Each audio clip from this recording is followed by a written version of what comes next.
Lynn. How are you guys doing? I am your host for this evening. I feel so special. Marcos usually does this, and I don't have that much hair, so I can't really compete. But I got him on titties, so I'm something to look at, all right? I'd like to thank everybody for coming out to the Bookworm tonight. You all get something to eat, something to drink. Everybody good? Because if anybody get up while I'm talking, we're going to have problems, all right? Don't let my ethnic come out. Don't let the June Cleaver look fool you. All right? So, like I said, my name is Vickie Lynn, and I am a bit of a narcissist. And I don't have a problem with being a narcissist. Personally, everybody knows what a narcissist is, right? Black guy knows. So, I'm a narcissist. I don't have a problem with being a narcissist. My problem is I'm a narcissist with children. And sometimes it's hard because I have to remind myself to care about them.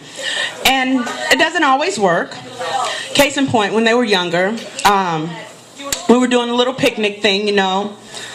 We were out in the park, and, you know, they had bologna sandwiches and I had Subway, because I love myself more. So I look across the way and I see a pit bull barreling towards me and those other people I was with.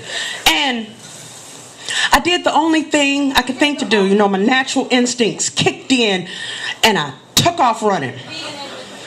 And when I made it to the safety of the vehicle, I rolled the window down and I said, "Run! And get the baby!" He couldn't walk. So, don't judge me. They all made it. I still get child support. So, the oldest, who was able to process what had just happened at the time, says to me, "Mom," and he was out of breath because he had asthma and he had to get the baby. So, it's like, "Mom, why did you leave us?" And I was just like, couldn't tell this child, you know, I forgot to care about you, because that would probably cause him to go into therapy, and that's more money not invested in myself. So I thought of the most brilliant thing to say. I said, well, if something had happened to one of you, the other three would still need a mother. Don't be selfish. Buckle up, all right? Got to take care of you. He's obviously in charge of getting the baby. All right, so along with being a narcissist, I'm a bit neurotic.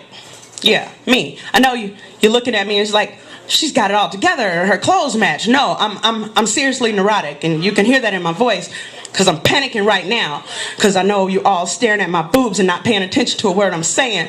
But, you know, so I was, there's a few things, like, I'm scared of everything. I'm, like, completely freaked out by everything. Like, white men. I'm so scared of white men. And I know you're thinking the one in the sheets with the hood. No, I'm fine with them. I know what they want, you know. Ones that freak me out are white men in square wire rim glasses, because I think they're all serial killers. And if the square wire rim glasses has two bridges, oh no, he's kind of round. Oh, but he's got two bridges. What I'm going to say next is going to be awful. And if the wire rim glasses have two bridges, he's a pedophile. So, where the kids at? So, you know, that thinking has kept me safe, though. You know, that and being fat, because you cannot kidnap fat girls off the street. So, I haven't figured out what the rapist's choice accessory is yet, other than a penis, but I'm trying to figure that out because, you know, we're in a room full of people, and naturally, out of all the women in here, me being a narcissist, I think that if there is a rapist in here, when I leave, he's going to follow me and rape me, you know, in the alley back there, because he can't kidnap me and take me somewhere because I'm fat.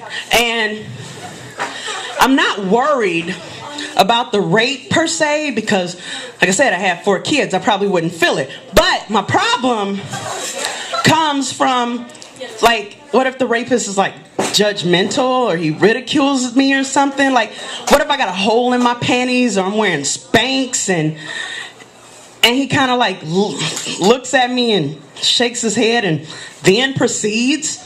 It's like, now I'm being violated and I feel inadequate. So I know, it's neurotic, it's crazy, but that's the way I think. Also, when I'm driving in a car, I don't run over bags in the street, and I encourage you all not to run over bags in the street because I'm always worried that someone is throwing away a baby. So, I know it's I know, but that's the way I think.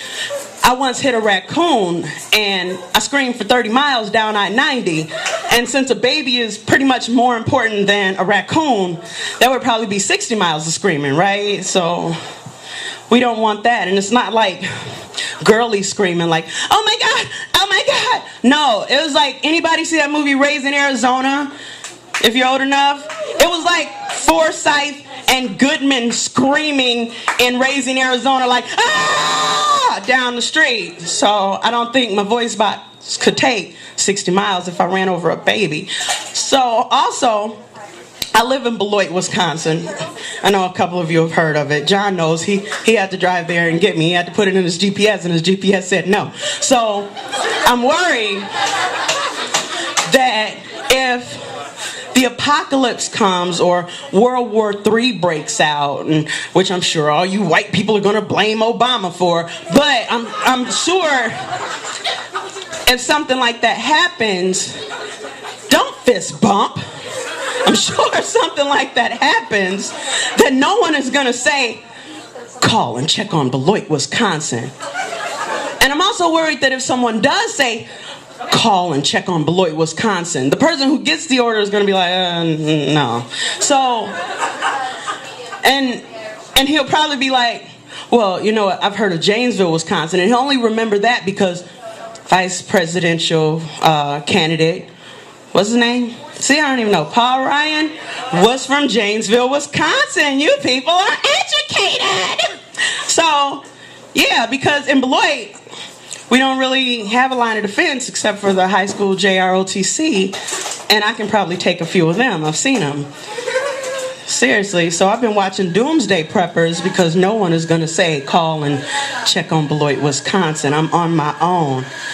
So, we are going to get started and bring up your first comedian, all right? He is a Rockford native, so I need you to give it up since that's where we are. All right, I want you to give it up for Corey Pierce. Get your sexy ass up here. Hi. He's just one of those guys that just makes you turn all giggly. Hi. I'm sorry. God. Okay, man.